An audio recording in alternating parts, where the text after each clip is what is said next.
आप सभी का स्मार्ट स्टडी विद साधुराम में स्वागत है। आज हम जीके के वो क्वेश्चन करने जा रहे हैं जहां पर अधिकतर बच्चे गलती कर देते हैं और बार बार पेपरों में वही प्रश्न पूछे जा रहे हैं। क्योंकि बच्चे गलती करेंगे वही तो पूछेंगे, क्योंकि अधिकतर जो पेपर देने जाते हैं उसमें वो ये नहीं देखते कि इसका क्या उत्तर आएगा और इसका क्या उत्तर आएगा, वो रट्टे मारते रहते हैं। तो इसके लिए हमने एक वीडियो बनाई है, इसमें आप देखिए आसान आसान प्रश्न होते हैं जो आप गलत कर देते हैं। देखिए अपना पहला प्रश्न क्या था कि ए ओ हयूम है ना, ए ओ हयूम वो उन्होंने कांग्रेस की स्थापना की थी, आपको याद होगा 28 दिसंबर 1885 को, 28 दिसंबर 1885 को। इनका प्रश्न क्या आता है वो देखो। ए ओ हयूम है वो कांग्रेस के महासचिव है, मतलब महासचिव थे और संस्थापक भी। पर प्रश्न आपके ये आएगा ए ओ हयूम ने कांग्रेस की कितनी बार अध्यक्षता की, तो आपका उत्तर आएगा एक बार भी नहीं। ये आपका सबसे इंपॉर्टेंट क्वेश्चन है, क्योंकि जो पहले कांग्रेस की सर्वप्रथम जो अध्यक्षता करी है वो करी है डब्ल्यू.सी. बनर्जी ने, व्योमेश चंद्र बनर्जी ने अध्यक्षता की है। तो ये कहीं आप प्रश्न गलत कर दो, आप थोड़ा सा ध्यान से देखने की जरूरत है इसको, क्योंकि भारतीय राष्ट्रीय कांग्रेस की जो स्थापना है वो ए ओ हयूम ने की है। तो कांग्रेस का महासचिव या संस्थापक पूछे तो ए ओ हयूम आएगा, और अध्यक्षता के बारे में पूछे तो आपका उत्तर आएगा डब्ल्यू.सी. बनर्जी। ए ओ हयूम ने कांग्रेस की अध्यक्षता एक बार भी नहीं की है, भारतीय राष्ट्रीय कांग्रेस। और जो कांग्रेस शब्द है वो हमने दादा भाई नौरोजी ने अमेरिका के संसद से लिया है, क्योंकि अमेरिका की संसद का नाम कांग्रेस है। किसने लिया है? दादा भाई नौरोजी। अगला प्रश्न आपका देखो, आपने सुना होगा महात्मा बुद्ध के बारे में और स्वामी महावीर के बारे में। ये बौद्ध धर्म से रिलेटेड है, महात्मा बुद्ध, और स्वामी महावीर है वो जैन धर्म से रिलेटेड है। यहां अधिकतर बच्चे क्या गलती करते हैं वो देखो।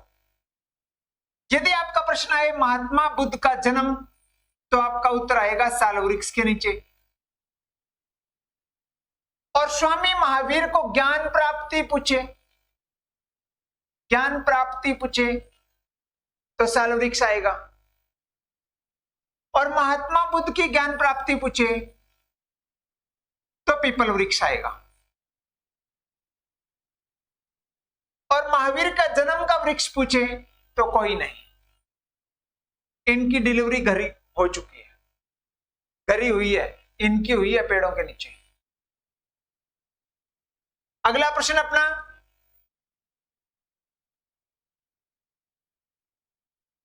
भारत का जो राष्ट्रगान है उनका शीर्षक पूछते हैं, और ऑप्शन में ये आएंगे, या तो ऑप्शन में आपके जनगण मन आएगा, या आपके ऑप्शन में भारत भाग्य विधाता आएगा। यहां पर बच्चे क्या गलती कर देते हैं कि जनगण मन का शीर्षक जनगण मन ही है, क्योंकि स्टार्ट ये जनगण मन से ही होता है। यहां आपको गलती करने की कोई जरूरत नहीं है। भारत का राष्ट्रगान है जनगण मन, उसका जो शीर्षक है वो भारत भाग्य विधाता है। और ये कौन सी पुस्तक में छपया था? जो पत्रिका पूछेंगे वो पत्रिका है तत्वबोधिनी, तत्वबोधिनी पत्रिका में। और तत्वबोधिनी पत्रिका किसकी है? तो आपका उत्तर आएगा ब्रह्म समाज की। कौन से समाज की? ब्रह्म समाज। आसान है प्रश्न, कहीं गलत कर दो आप। अगला प्रश्न है कि आपको पता होगा कि ये अपना ग्लोब है। इस ग्लोब में इस साइड ये पूर्व साइड है, 1 डिग्री 4 मिनट प्लस होगा, और 1 डिग्री 4 मिनट माइनस होगा, ये पश्चिम साइड है, ये 0 डिग्री है। देशांतर की बात कर रहा हूं। तो आपका प्रश्न देखिए आप, HSC ने बार बार पेपरों में पूछा भी है। कोई बंदा है ए और बी, ए फॉर अमित मान लो, बी फॉर बालू मान लो। क्या हुआ कि ए बंदा 14 डिग्री पूर्वी देशांतर पर है और बी 29 डिग्री पूर्वी देशांतर पर है। तो आपसे पूछेंगे इनके बीच में कितने समय का अंतर है। तो आपको कुछ नहीं करना, इनके बीच के अंदर यदि दोनों दिशा दोनों पूर्व पूर्व है तो 29 में से हम 14 घटा देंगे और आपका उत्तर आया 9 में 4 गए 5 और 15। 15 डिग्री का मतलब होगा 15 गुणा में 4, 1 डिग्री के पीछे 4 मिनट, तो आपका कितना आ गया 60 मिनट। 60 मिनट का मतलब होगा 1 घंटे का अंतर है इन दोनों के बीच में। क्या मेरी बात समझ रहे हो? ए और बी के बीच में देखो, मेरे जो प्रश्न आया था वो ये आया था, ए और बी के बीच में यदि 60 मिनट का अंतर है तो उनके बीच में कितना डिग्री का अंतर होगा। बात एक ही है। यदि समय याद करना हो तो डिग्री को 4 से गुणा कर देना और समय दे रखा है तो आप 4 से भाग कर देना। अगला प्रश्न अपना वही प्रश्न आया है पीछे वाले की तरह, पर इसमें थोड़ा सा अंतर है। क्या अंतर है वो देखिए। 1 डिग्री के बीच में 4 मिनट का अंतर आता है। आपको पता होगा कि अधिकतर बच्चों को ही पता है कि भारतीय मानक समय और ग्रीनविच मानक समय के बीच 5.5 घंटे का अंतर है। और 5.5 घंटे कौन से? 5.5 घंटे ऑप्शन में आएगा, 5.5 घंटे और एक के आगे लिखा मिलेगा माइनस और एक के आगे लिखेगा प्लस। तो आपका उत्तर है 5.5 घंटे प्लस। इसका मतलब क्या है, क्योंकि भारत का जो मानक समय है ना वो हमने 82.5 डिग्री पूर्व से लिया है।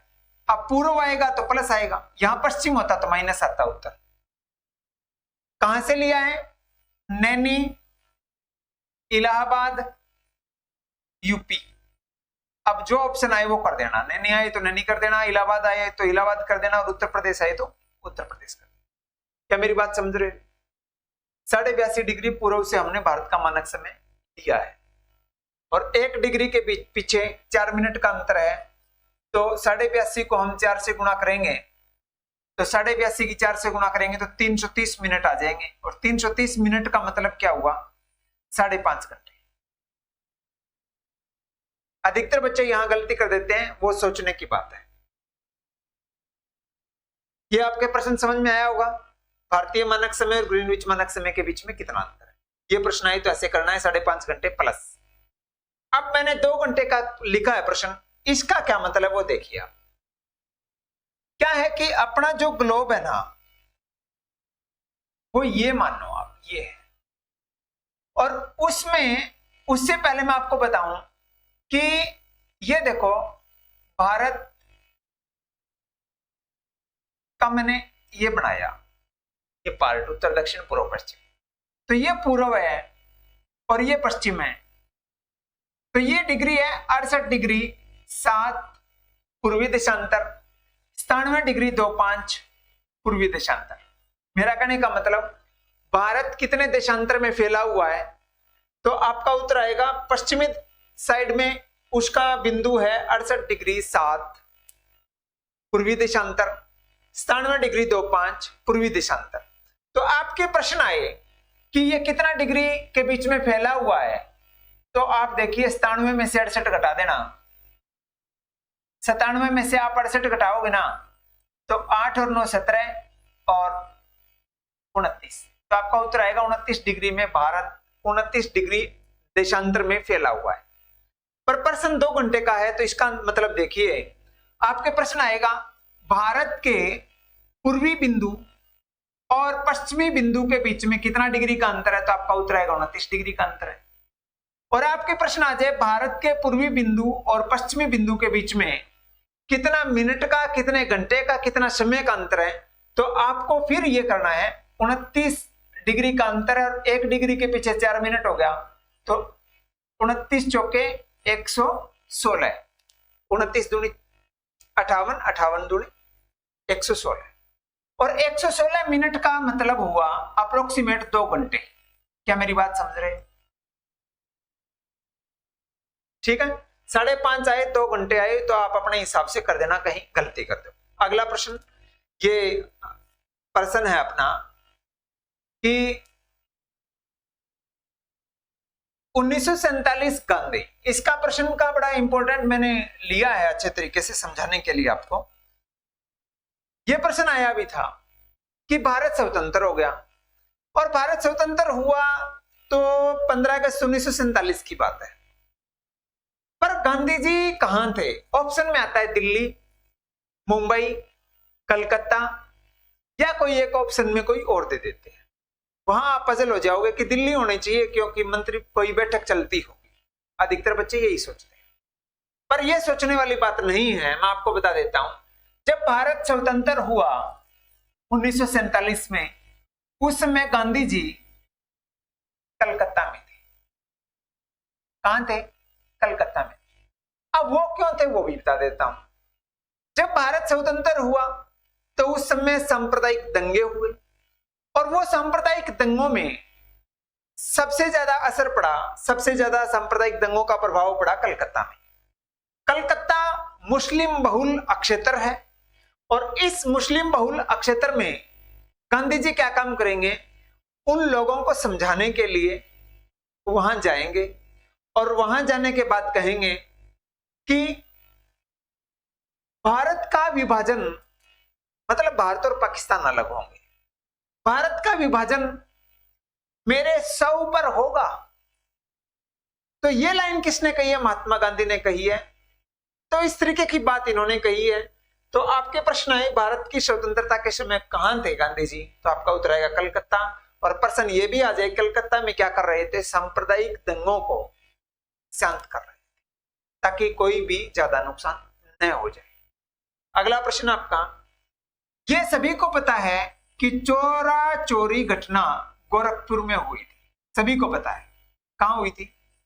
गोरखपुर में हुई थी। और गोरखपुर कहां है? यूपी में है। अब प्रश्न ये तो पिट गया। पिट गया मतलब ये सभी को पता है, गोरखपुर उत्तर प्रदेश चोरा चोरी घटना हुई, असहयोग आंदोलन बंद हो गया इसके कारण, और 22 पुलिसकर्मी मारे गए, ये सभी को पता है। प्रश्न ये नहीं आता। प्रश्न आता है चोरा चोरी घटना हुई, उस घटना के कारण महात्मा गांधी ने असहयोग आंदोलन को स्थगित किया। असहयोग आंदोलन को स्थगित किया। क्या मेरी बात समझ रहे? वो स्थगित कहां किया? प्रश्न समझने वाला ये है। तो आपका उत्तर आएगा, उस समय महात्मा गांधी बारडोली में थे, और बारडोली से ऑर्डर दे दिया कि चोरा चोरी घटना को के कारण असहयोग आंदोलन स्थगित कर रहे हैं। मेरी बात समझ रहे हो? बार बार पूछ रहे हैं बारडोली, गोरखपुर उत्तर प्रदेश, ये प्रश्न पुराने हो गया, अब ये आएंगे। अब 1958 का एक्ट तो सभी को पता है। 1958 का एक्ट क्या कहता है वो देखिए। सभी को पता है कि 1858 मतलब 1857 की क्रांति हुई, सभी को पता है, सब जानते हैं कि 1857 की क्रांति हुई। इस क्रांति के बाद में 1858 का एक एक्ट आया था, और उस एक्ट के आधार पर महारानी विक्टोरिया ने घोषणा की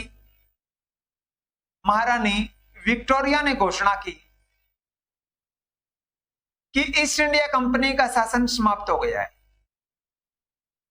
महारानी विक्टोरिया ने ईस्ट इंडिया कंपनी का शासन समाप्त करके और ब्रिटिश क्राउन के पास पावर दे दी।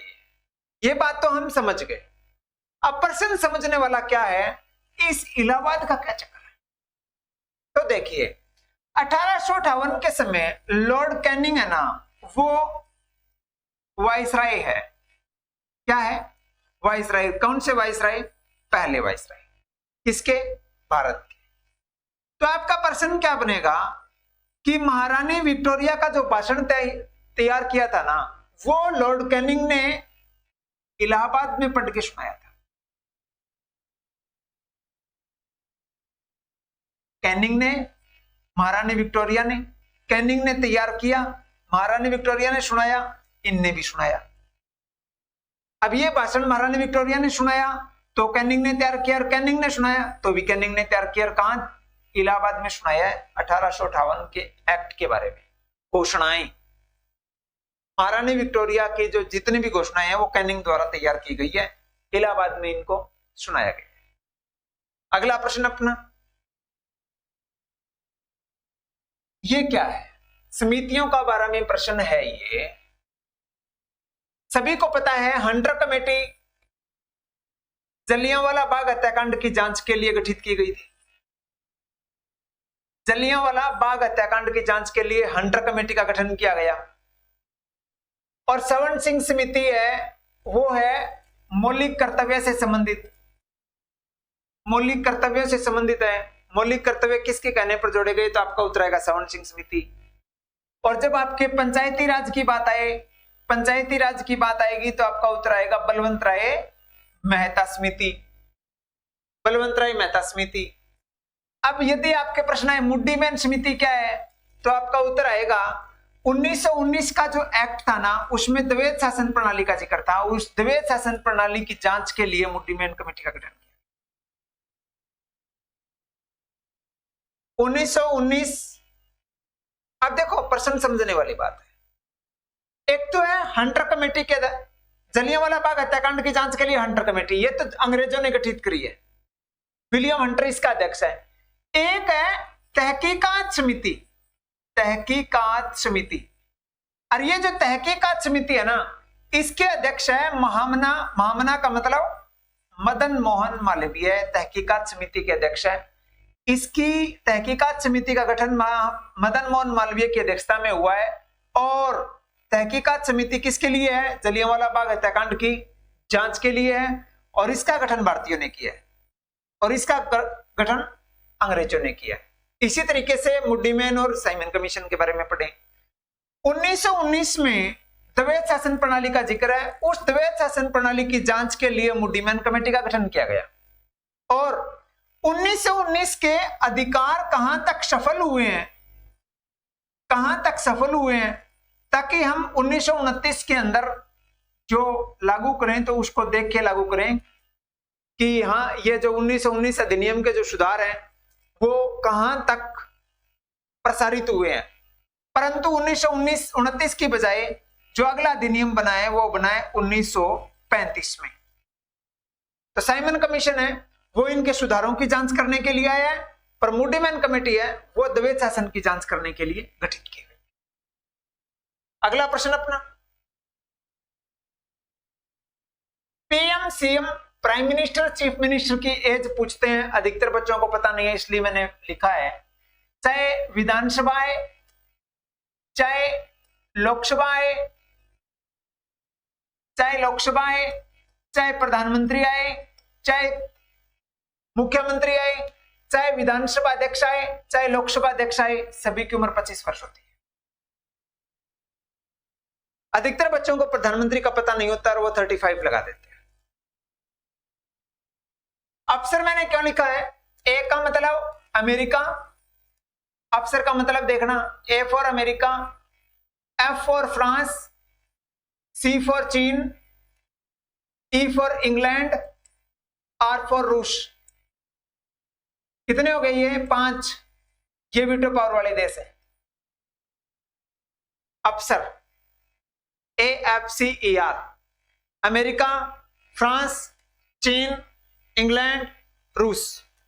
ठीक है। अगला प्रश्न ये कहता है, अधिकतर बच्चे यहां गलती करेंगे। देखिए क्या बता रहा हूं आपको, शुद्धि ये शब्द सही है, पुष्टि ये सही है और वृद्धि ये सही है, सही है। पर इसके पीछे कर्ण लग गया, इसके पीछे भी कर्ण लग गया, इसके पीछे भी कर्ण लग गया, तो जो वृद्धि की जो मात्रा है वो बड़ी हो जाएगी। बड़ी का मतलब यहां पर देखिए आप, इसलिए मैंने ये उदाहरण लेके आए हैं ताकि आप गलत ना कर दो। क्या ना कर दो? गलत ना कर दो।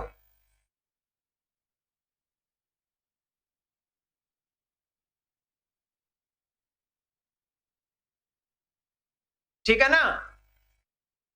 और जहां पर एक प्रत्यय लग जाता है वो क्या कहते हैं, एक प्रत्यय लगने के बाद में। आप हमारी हिंदी की क्लास देख सकते हैं, इससे पहले हमने बना रखी है शुद्ध हिंदी, अच्छे तरीके से वर्णमाला, संधि, समास, उपसर्ग, ये सारे हमने करवाए हैं, आप देखना उनको।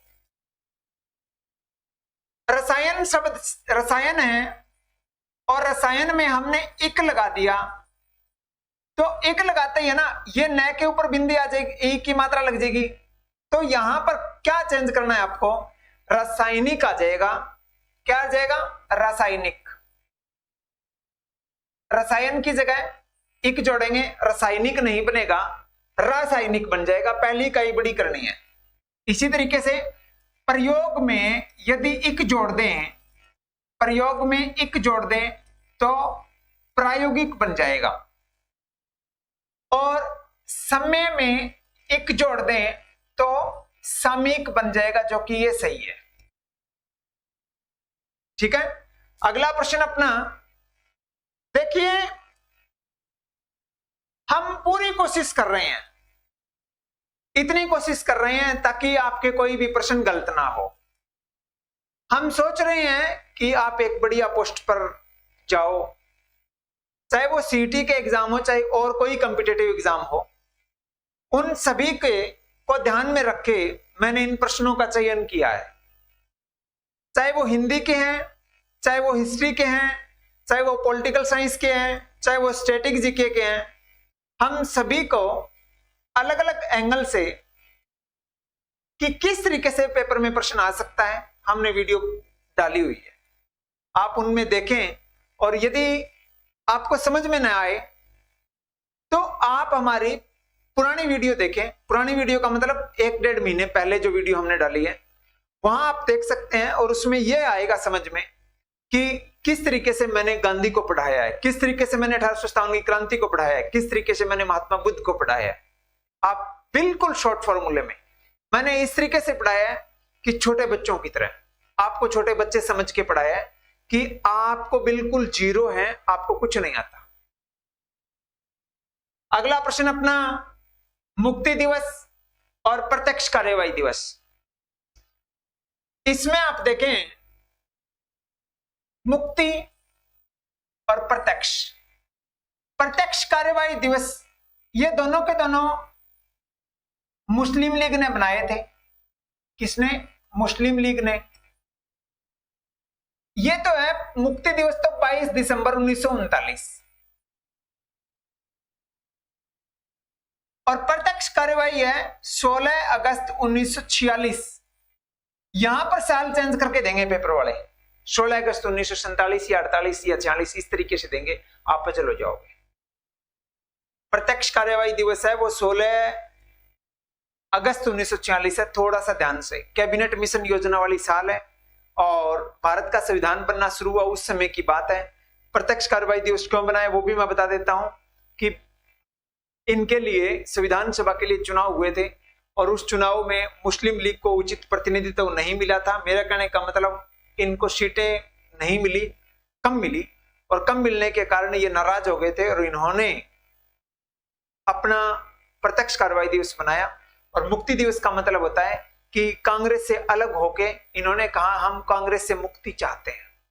ये 22 दिसंबर 1939 की बात है। और दिल्ली चलो आंदोलन और दिल्ली समझौता के बारे में मैं आपको बता देता हूं। दिल्ली समझौते भी अनेक है और दिल्ली चलो आंदोलन भी अनेक है, और जो पेपर की दृष्टि से है वो भी मैं आपको बता देता हूं कि इनमें क्या अधिकतर बार बार पूछ रहे हैं। आप यदि नेट पर चेक करोगे दिल्ली समझौते आपको अनेक दिखा देंगे, पर सबसे इंपॉर्टेंट है मैं आपको बता देता हूं, एक गांधी इरविन समझौता है, गांधी इरविन समझौता है 5 मार्च 1931 को। और 5 मार्च 1931 को आपको पता होगा महात्मा गांधी और लॉर्ड इरविन के बीच में समझौता हुआ था, और इस समझौते को, गांधी इरविन समझौते को ही दिल्ली समझौता कहते हैं।